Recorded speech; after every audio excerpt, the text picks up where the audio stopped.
My stepmother always said I'd never be as successful as her real children, so I bought the company that just fired her son. Vivian married my father when I was 13, bringing her precious twins Garrett and Bethany into our house like conquering royalty. Within a week, she'd rearranged everything, including the family hierarchy. "You're such a sweet girl," she'd coo while watching me struggle with algebra. "But you'll never have Garrett's head for numbers or Bethany's natural leadership abilities." Every dinner became a performance, showcasing her children's superiority. When Garrett scored his first internship at Morrison Financial, she threw a celebration party.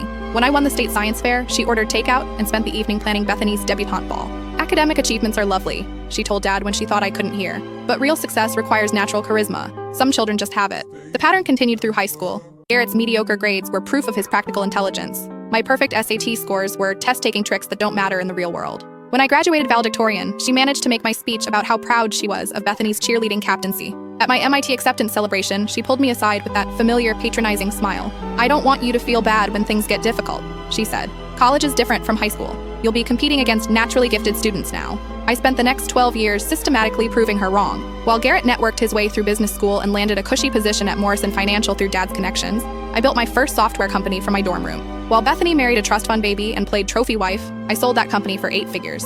But Vivian never acknowledged my success. At family gatherings, she'd introduce Garrett as our financial wizard, and Bethany as our socialite, while I remained the computer girl who got lucky. When Forbes featured my second company on their cover, she somehow made dinner conversation about Garrett's new corner office. When I donated a library wing to my old high school, she spent the dedication ceremony gossiping about Bethany's upcoming charity gala. Last Tuesday, everything changed. Dad called at midnight, his voice shaking. Garrett had been arrested for embezzling $2.3 million from Morrison Financial. The FBI had raided his office.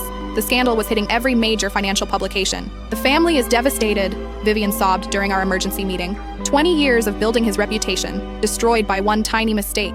His career is over. I nodded sympathetically while my phone buzzed with updates from my investment team. Morrison Financial had been hemorrhaging clients since the scandal broke. Their stock had dropped 60% in 3 days. Panic was spreading through their board meetings. They desperately needed a white knight investor to prevent complete collapse. I'd been monitoring Morrison for months, waiting for the perfect opportunity. Their client base was solid, their technology outdated but salvageable. With proper leadership and modern systems, the company could thrive. My acquisition offer was ready by Friday morning. Complete buyout at 30 cents on the dollar, immediate leadership restructuring, and full operational control.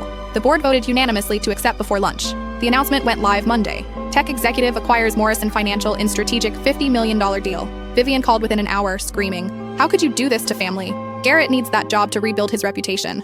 "I'm sure he'll find something suitable," I replied calmly. "Maybe data entry.